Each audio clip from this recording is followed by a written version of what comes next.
Welcome to मोरा classes, आपका भरोसेमंद साथी। नमस्कार विद्यार्थी मित्रों, आप सभी का स्वागत करते हैं मोरा क्लासेस में।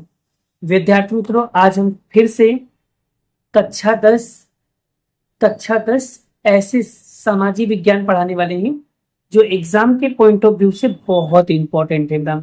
ठीक है ना मैडम। और चैप्टर का नाम है मैडम 8वां है, जिसका नाम है प्राकृतिक संसाधन। आज हम ये सारे टॉपिक, ये गुजरात बोर्ड के लिए बहुत इंपॉर्टेंट है। बता देता हूँ बोर्ड के एग्जाम में इसका क्या वेटेज रहने वाला और कितने मार्क्स में आने वाला है। वो सारी चीजें बड़ा यहाँ पर अच्छे से समझ लो, क्योंकि आपके बहुत काम आने वाला है बड़ा ये। ठीक है ना बड़ा। कुल कितने मार्क का होने बड़ा, तो कुल होने वाला बड़ा 7 नंबर का, जिसमें बड़ा नक्शा भी आने वाला है।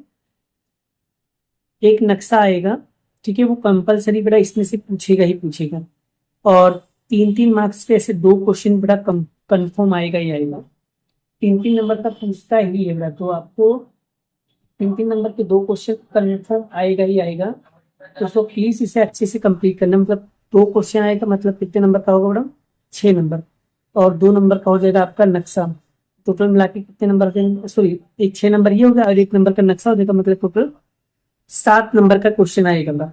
और ये जो 3 नंबर का क्वेश्चन पूछ रहा है बेटा, वो कौन से विभाग में पूछने वाला है, तो विभाग जो है बेटा, वो विभाग नंबर सी में पूछेगा बेटा। तो इंपॉर्टेंट क्वेश्चन है, अच्छे से इसे प्रैक्टिस करना, बहुत ज्यादा इंपॉर्टेंट है बेटा। अच्छे से पढ़िएगा, ठीक है ना। चलिए सबसे पहले समझ लेते हैं इसके अंदर हम क्या क्या पढ़ने वाले हैं और कौन कौन से टॉपिक्स पढ़ने वाले हैं। वो सारे टॉपिक अगर आपको क्लियर हो जाएंगे तो आपको सारी चीजें ऑटोमेटिकली समझ में आ जाएगा, पढ़ना क्या है क्या नहीं पढ़ना है, एग्जाम में क्या इंपॉर्टेंट है और क्या नहीं इंपॉर्टेंट है, वो सारी चीजें हम लोग क्या करेंगे, डिस्कस करेंगे। ठीक है ना मैडम। अच्छे से पढ़ना है सारी चीजें, ठीक है, बहुत इंपॉर्टेंट है मैडम। सभी लोग ध्यान से समझना। देखिए मैडम, यहाँ पर हम लोग सबसे पहले बेसिक में क्या समझेंगे, पहले उसे समझ लीजिए अच्छे से मैडम। सबसे पहले हम लोग बेसिक पढ़ेंगे। बेसिक के बाद हम लोग संसाधनों का कैसे उपयोग करना है उसके बारे में बताएंगे हम लोग। फिर उसके बाद संसाधन के कितने प्रकार हैं हम लोग उसके बारे में समझेंगे। फिर इन संसाधन का कैसे आयोजन कर रहे हैं, मतलब साधनों का कैसे आयोजन करेंगे, कैसे उसकी सुरक्षा करेंगे। फिर जमीन का निर्माण कैसे होता है उसके बारे में आपको बताऊंगा। फिर जमीन के कितने प्रकार हैं उसके बारे में बताऊंगा। जमीन का कैसे कटाव कैसे होता है मैडम, उन सभी के बारे में हम लोग डिस्कस करेंगे। कि जमीन को अगर कटाव हो रहा है तो उसको रोकेंगे कैसे, रोकने के लिए कौन कौन से उपाय करना है। और भूमि यानी जमीन की रक्षा कैसे करना है, भूमि संरक्षण। और भूमि संरक्षण के लिए कौन कौन से उपाय हैं, उन उपायों के बारे में हम लोग डिस्कस करेंगे। यहाँ पर एग्जाम के पॉइंट ऑफ व्यू से ये वाला क्वेश्चन बहुत इंपॉर्टेंट है, ये वाला क्वेश्चन इंपॉर्टेंट है, एक ये वाला क्वेश्चन और एक ये क्वेश्चन, एक ये क्वेश्चन। आप बोलोगे सर आपने तो सभी बता दिया। हाँ बेटा, जो इंपॉर्टेंट है सो इंपॉर्टेंट है, मैंने आपको बता दिया है। ठीक है, क्योंकि ये चैप्टर ही इंपॉर्टेंट है इसलिए बेटा कह रहा हूँ। ठीक है ना। चलिए सबसे पहले समझते हैं बेटा। बेसिक में हम लोग सबसे पहले ये समझेंगे कि एक्चुअल में संसाधन क्या होता है। एक्चुअल में संसाधन क्या होता है, फिर मैं आपको बताऊंगा संसाधन के उपयोग। सबसे पहले समझेंगे संसाधन क्या होता है। अपने लाइफ में जो भी चीज तुम यूज कर रहे हो, जो भी चीज का इस्तेमाल कर रहे हो बेटा, वो सारी क्या है, हमारी संसाधन है, हमारी रिसोर्सेज है बेटा। संसाधन द्वारा मनुष्य अपनी आवश्यकताओं को कुछ हद तक या पूर्ण करके उसे संतुष्ट किया जा सकता है। जैसे कि अगर बात करूं प्राकृतिक में हजारों तत्व हैं, लेकिन हम उन्हें सभी को संसाधन नहीं कहेंगे, क्योंकि हमारे प्राकृतिक में बहुत सारे हजारों तत्व हैं, पर हजारों तत्वों को हम लोग संसाधन नहीं कह सकते, सभी को संसाधन नहीं कह सकते। ये तत्व तभी संसाधन कहे जाएंगे जब मनुष्य अपनी बुद्धि या विशिष्ट ज्ञान और कौशल के द्वारा उपयोग में ले। मतलब हम जिस चीज का उपयोग में लेते हैं, और दूसरी तरफ कहें तो जिन वस्तुओं मनुष्य उसके ऊपर आश्रित या निर्भर होता हो, या जिनके द्वारा मनुष्य अपनी आवश्यकताओं को पूरी करता हो, या मनुष्य के पास उसका उपभोग करने के लिए शारीरिक और बौद्धिक क्षमता हो, उसके अनुसार कोई भी वस्तु मनुष्य के लिए पूर्ण करने के लिए काम में ली जा सके, वह संसाधन बन सकता है। मतलब कहने का मतलब संसाधन वही चीज बन सकता है जो मनुष्य अपनी ज्ञान और कौशल के द्वारा उपयोग में लेता हो, या जिन वस्तुओं को शारीरिक और बौद्धिक रूप से इस्तेमाल करता हो, या जिसके द्वारा मनुष्य अपनी आवश्यकताओं को पूरा करता हो। ठीक है ना। जो जो मनुष्य अपनी आवश्यकताओं को पूरा करने के लिए जो भी चीज का इस्तेमाल करता है बड़ा, वो सारी चीजें हमारी क्या बन सकती हैं? संसाधन। लेकिन कुछ लोग ऐसे भी कहते हैं कि प्राचीन काल में भूमि के अंदर यानी जमीन के अंदर दबे हुए बहुत सारे खनिज हैं, उसकी जानकारी जब मनुष्य के पास नहीं थी तब वो संसाधन नहीं थे। पहले भी खनिज जमीन के अंदर दबे हुए बहुत थे, पर उस समय जमीन में दबे हुए खनिजों के बारे में मनुष्य को नहीं पता था, तब वो संसाधन नहीं कहा जाता था।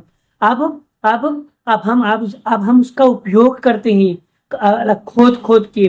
उस विकास और मनुष्य के जीवन के लिए अत्यंत आवश्यक बन चुका है, इसलिए वो हमारे लिए क्या बन गया? रिसोर्सेज बन गया, हमारे लिए क्या बन गया? संसाधन बन गया।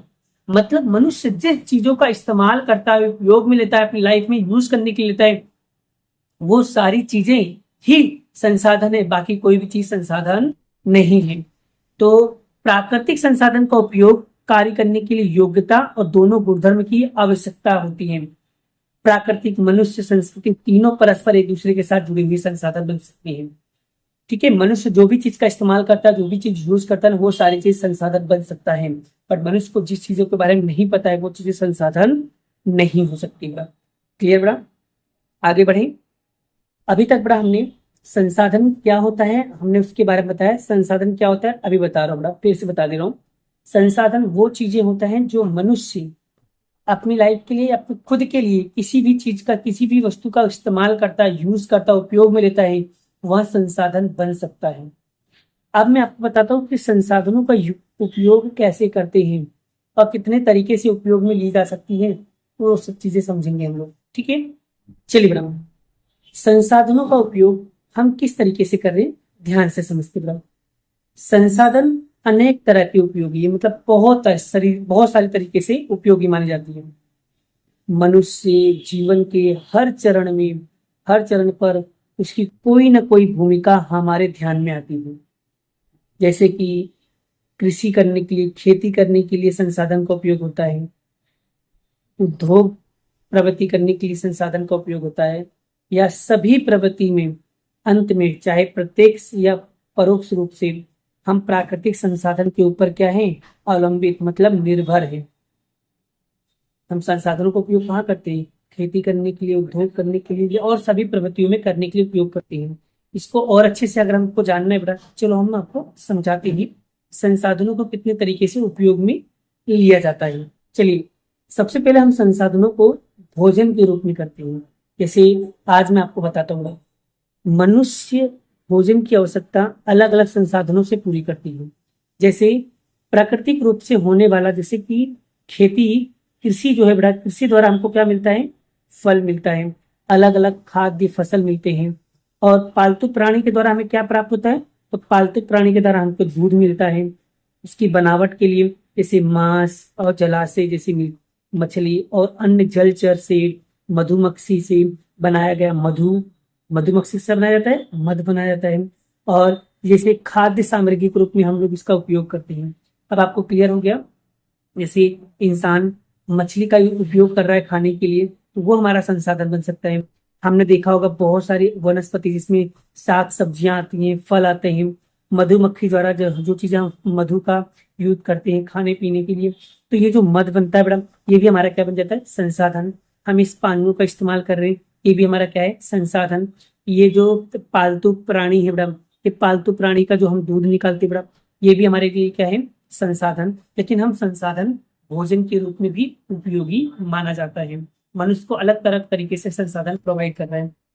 ठीक है, किसान क्या करता है? खेती द्वारा हमें फल, अलग अलग सब्जियां, फसलें देता है। और पालतू प्राणी क्या करता है? पालतू प्राणी हमें दूध प्रोवाइड करता है। दूध में से दही, मक्खन, छाछ, ये सब बनता है बड़ा। फिर उसके बाद मांस, जलाशय जैसे मछली, इसमें जलचर और मधुमक्खी द्वारा बनाया गया मधु, इन सभी चीजों का क्या करते हैं? इस्तेमाल करते हैं हम लोग। ठीक है, क्लियर यहाँ तक? दूसरा हम संसाधन का कहाँ उपयोग करते हैं? कच्चे माल के रूप में भी हम इसका इस्तेमाल करते हैं बड़ा। कच्चे माल के रूप में सर कैसे? देखो मैं बताता हूँ बड़ा। जंगल से प्राप्त होने वाली अलग अलग चीज, जैसे कृषि द्वारा साधन सामग्री, पालतू पशु द्वारा प्राप्त ऊन और चमड़ा, मांस, खनिज, अवैक्स जैसे चीज अनेक उद्योग कच्चा माल के लिए उपयोग होता है। जैसे इंसान क्या करता है मैडम, ये जो जानवरों को जो खाल होते हैं मैडम, ये जो आप देख सकते हो मैडम, इसको छील करके वो लोग बड़ा इसका ऊन वगैरह बनाते हैं, चमड़ा वगैरह यूज करते हैं। देखो यही चमड़े से बड़ा, ये देखो यही चमड़े से बड़ा ये लोग बैग बना रहे हैं, जूते चप्पल बना रहे हैं। वो किसका इस्तेमाल कर रहे हैं बड़ा, वो चमड़े का। ये मांस जो है बड़ा, ये मांस का यूज कर रहे हैं बड़ा वो लोग कच्चे माल के रूप में। और ये जो चमड़ा है बड़ा, इस चमड़े से हम लोग बैग, जूता, मोजा ये सब बनाते हैं बड़ा। और ये जो जैसे सुअर की जो बड़ा ये जो खाल होते हैं बड़ा, इन खालों का इस्तेमाल करते बड़ा वो लोग ऊन का इस्तेमाल निर्माण करते हैं। और आपने देखा होगा खनिज के रूप में ये जो अलग अलग जो टाइप के बड़ा खनिज है बड़ा, इन खनिज का इस्तेमाल हम लोग करते हैं अलग अलग स्टोन बनाने के लिए, पत्थरों बनाने के लिए, इसका नक्काशी करने के लिए बड़ा हम लोग इन सभी चीजों का इस्तेमाल करते हैं। तो वो यानी कि संसाधन को हम लोग कच्चे माल के रूप में भी उपयोग में लेते हैं। आगे बात करूं, संसाधन को हम लोग शक्ति के रूप में भी उपयोग करें, शक्ति संसाधन के रूप में। जैसे आज बताता हूँ मैडम, जैसे कोई भी गाड़ी वगैरह चलती है मैडम, तो गाड़ी वगैरह में बड़ा पेट्रोल की जरूरत पड़ती है। आज देखो बड़ा कोयला, कोयला बड़ा कपड़ा प्रेस करने के लिए यूज होता है, रेलगाड़ी चलाने के लिए यूज होता है, या मान लो बोलते हैं ना बिजली प्राप्त करने के लिए या गैस या ऊर्जा के रूप में बड़ा इसका उपयोग, चाहे ये घरों के अंदर यूज करते हो, चाहे इसको हम ईंधन में, गाड़ी वगैरह में भी हम इसका यूज करते हैं, घरों में भी हम इसका यूज करते हैं। सूर्य प्रकाश से भी हम लोग बड़ा, जैसे कि खाना वाना बनाना हो बड़ा सूर्य के ऊपर, सूर्य के पवन से हो गया, समुद्र लहरें हो, ज्वार भाटा, यहाँ से बड़ा हम लोग क्या करते हैं, लाइट क्या करते हैं बड़ा, लाइट वगैरह का हम लोग क्या करते हैं, उत्पादन करते हैं। आज इसको देखा होगा, ये जो आपको 3 तरीके के जो पंखे दिखाई दे रहे हैं, यहाँ से भी हम लोग बिजली प्राप्त करते हैं बड़ा। आपने देखा होगा ये जो सोलर पैनल है बड़ा, इनके द्वारा भी हम लोग क्या करते हैं, सूर्य प्रकाश की मदद से बड़ा हम लोग क्या करते हैं, जो सोलर पैनल लगाते हैं वहां से हमें क्या बोलते हैं, बिजली प्राप्त होती है। ठीक है ना बड़ा, मतलब इन तरीके से बड़ा, इतने तरीके से बड़ा हम लोगों को एनर्जी प्राप्त होती है। ठीक है बड़ा, तो यानी कि हम संसाधन को 3 तरीके से उपयोग में लेते हैं, भोजन के रूप में उपयोग में लेते हैं, कच्चे माल के रूप में उपयोग लेते हैं, शक्ति संसाधन के लिए हम लोग इसका इस्तेमाल करते हैं। अब आपको क्लियर हो रहा है कि संसाधन का उपयोग कहाँ कहाँ करते हैं, खाने के लिए, ठीक है, क्या बोलते हैं, खाने के लिए हम इसका इस्तेमाल करते हैं, शक्ति संसाधन के लिए, बिजली प्राप्त करने के लिए हम इसका इस्तेमाल करते हैं, और तीसरा जो बड़ा हमने बताया था, तीसरा यहाँ पर लिखा हुआ है जिसको कच्चे माल के रूप में हम लोग इसका इस्तेमाल करते हैं। बड़ा क्लियर। अब हम बड़ा आगे के क्वेश्चंस के बारे में आपको समझाने जा रहे हैं। अब बड़ा मैं आपको समझाने जा रहा हूँ, ध्यान से समझना। अब हम पढ़ेंगे संसाधन के कितने प्रकार हैं। अब बड़ा एमसीक्यू में पूछे या छोटे क्वेश्चन में पूछे या 1 नंबर में पूछे, तो आप लोगों को पता होना चाहिए संसाधन के कितने प्रकार हैं। संसाधन के कितने प्रकार हैं बड़ा, तो संसाधन के वैसे मेन कितने प्रकार है बड़ा, 3 प्रकार हैं। एक है मालिकाना के आधार पर, दूसरा पुनः प्राप्त के आधार पर, तीसरा वितरण की दृष्टि के आधार पर। ठीक है बड़ा, चलिए बड़ा इसे हम लोग क्या करते हैं, समझने का प्रयास करते हैं बड़ा। ठीक है, चलिए सबसे पहले हम लोग समझेंगे बड़ा मालिकाना की दृष्टि से संसाधन के प्रकार। अगर बड़ा मालिकाना की दृष्टि से संसाधन के प्रकार बोले तो वो ना उसके भी 3 प्रकार है बड़ा। ठीक है, कितने हैं, 3 प्रकार है बड़ा। ठीक है, जिसमें पहला है व्यक्तिगत संसाधन, दूसरा राष्ट्रीय संसाधन, तीसरा वैश्विक संसाधन। चलिए बड़ा, व्यक्तिगत संसाधन क्या होता है, जैसे किसी व्यक्ति या कौटुंबिक मालिकाना हक होगा, जैसे जमीन और घर, जिसमें किसका होता है, सिर्फ व्यक्ति का मालिकाना हक होता है, या परिवारजनों में से किसी एक का मालिकाना हक होता है बड़ा।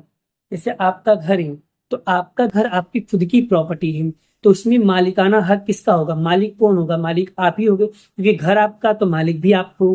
ठीक है, तो उसे कहेंगे व्यक्तिगत संसाधन। व्यक्तिगत संसाधन वही होता है जिसमें उसका खुद का अधिकार होता हो, उसे कहते हैं व्यक्तिगत मालिकाना। राष्ट्रीय संसाधन क्या होता है, जिसमें किसी राष्ट्र, किसी देश या किसी प्रदेश की सार्वजनिक संपत्ति है, जैसे किसी देश या प्रदेश की सार्वजनिक संपत्ति है, जैसे सोना या अंतरराष्ट्रीय व्यापार, ये क्या होता है, राष्ट्र देश की संसाधन है बड़ा।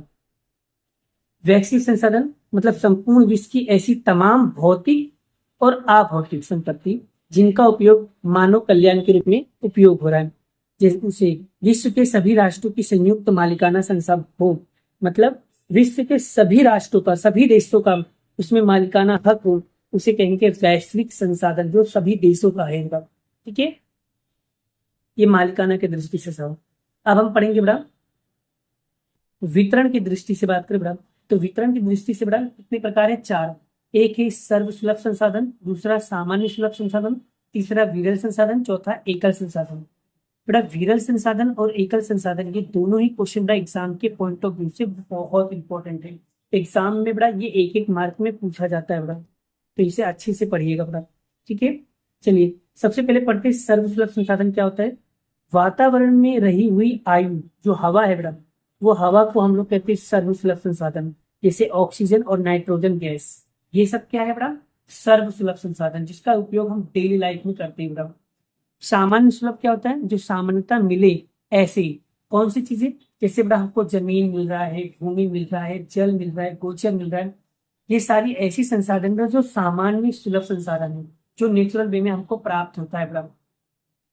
विरल संसाधन क्या होता है? जिसके प्राप्ति स्थान मर्यादित हो, ऐसे खनिज, मतलब ऐसे खनिज जो बड़ा लिमिटेड है बड़ा, जो एक बार मिले दोबारा ना मिले, उसे कहते बड़ा विरल संसाधन। जैसे कोयला हो गया, पेट्रोल हो गया, तांबा हो गया, सोना हो गया, यूरेनियम, ये एक ही बार प्राप्त होता है, लिमिटेड होता है बड़ा, बहुत मर्यादित होता है। जो चीजों का मर्यादित होता है बड़ा, जो चीज का प्राप्त होना मर्यादित हो, उसे विरल संसाधन कहते हैं। एकल संसाधन क्या होता है बड़ा? विश्व में भाग्यवंश एक या दो स्थानों पे ही मिलने वाला खनिज हो, मतलब ऐसा खनिज जो विश्व भर में भाग्यवश एक या दो जगह पे ही वो चीजें उपलब्ध हो, उसे कहते हैं एकल संसाधन। एक ही, जैसे ग्रेनाइट सब जगह नहीं मिलता होगा, एक या दो जगह मिलता है। खनिज हो गया जो सिर्फ ग्रेलैंड में ही प्राप्त होता है, ग्रीलैंड, ग्रेटोलाइट और खनिज, ये दो ही जगह, एक ही जगह पर प्राप्त होता है, वो ग्रीनलैंड में प्राप्त होता है। आगे हम बात करें बेटा, इस तालिका पर से हमने दो प्रकार को अच्छे से समझा था। संसाधन के विभाग अन्य रूपों में भी देखा जा सकता है, जिसको हम लोग कहते हैं नवीनीकरण बड़ा, जिसमें नवीनीकरण के संसाधन को दो भागों में बांट लिया जाएगा। देखो, एक होता है नवीनीकरण संसाधन, दूसरा होता है अनवीनीकरण संसाधन। आप दोनों को अच्छे से समझोगा। नवीनीकरण क्या होता है, अनवीनीकरण क्या होता है। नवीनीकरण संसाधन वो होता है बड़ा जो कभी खत्म नहीं होता। नवीनीकरण संसाधन क्या होता है? जो चीजें कभी भी खत्म नहीं होता है, उसे नवीनीकरण संसाधन कहते हैं। अनवीनीकरण संसाधन क्या होता है? जिसे एक बार उपयोग में ले लिया, उसे दोबारा उपयोग में नहीं ले सकते, उसे दोबारा बनाया नहीं जा सकता है, या भविष्य में उसका पुनः निर्माण करना असंभव हो, तो वो ऐसे संसाधन को कहते हैं अनवीनीकरण बड़ा। ठीक है, चलो समझते बड़ा। देखो, कुछ संसाधन सत्य में निश्चित रूप से समय के रूप में उपयोग हुए हिस्से की पूर्ति करता अथवा वे खत्म ना हो, ऐसे अटूट हो, जैसे कि जंगल कभी खत्म नहीं होते, सूर्य प्रकाश, पशु पक्षी, ये वर्ग में आते हैं, उसे नवीनीकरण संसाधन कहा जाता है। जबकि अनवीनीकरण संसाधन क्या होता है?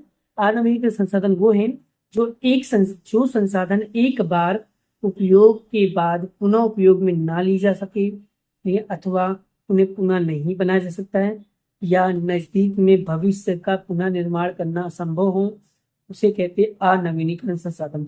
जैसे खनिज हो गया, कोयला हो गया, पेट्रोल हो गया, प्राकृतिक गैस हो गया, ये सारी चीज क्या है बड़ा? अनवीनीकरण संसाधन के अंदर आता है। आई होप, आशा करता हूँ आप लोगों को ये सब चीजें बहुत अच्छे से क्लियर हो गया होगा। कल के लेक्चर में मैं आप लोगों को क्या बताने वाला हूँ वो भी समझ बड़ा। कल बड़ा मैं आप लोगों को नेक्स्ट टॉपिक पढ़ाऊंगा। नेक्स्ट टॉपिक का नाम है बड़ा संसाधनों का आयोजन और संरक्षण के बारे में हम लोग पढ़ेंगे। आज हमने क्या क्या पढ़ा? संसाधन क्या होता है, संसाधन का उपयोग क्या होता है, संसाधन के प्रकार क्या होते हैं। आज हमने ये सिर्फ 3 टॉपिक पढ़ा। ये 3 टॉपिक आप लोगों को अच्छे से समझ के आना है बेटा। ठीक है ना बेटा? कल के लेक्चर में हम दूसरा टॉपिक पढ़ाएंगे। अभी के लिए इतना ही, मिलते हैं नेक्स्ट वीडियो में नेक्स्ट लेक्चर के साथ। एक नोट्स बनाते चलना बेटा, इससे आपको सब चीजें क्या हो जाए, क्लियर होते चले जाए। ठीक है, मिलते हैं नेक्स्ट वीडियो में नेक्स्ट लेक्चर के साथ। जय श्री कृष्ण, राधे कृष्ण की जय। जय माता दी दोस्तों, राधे राधे।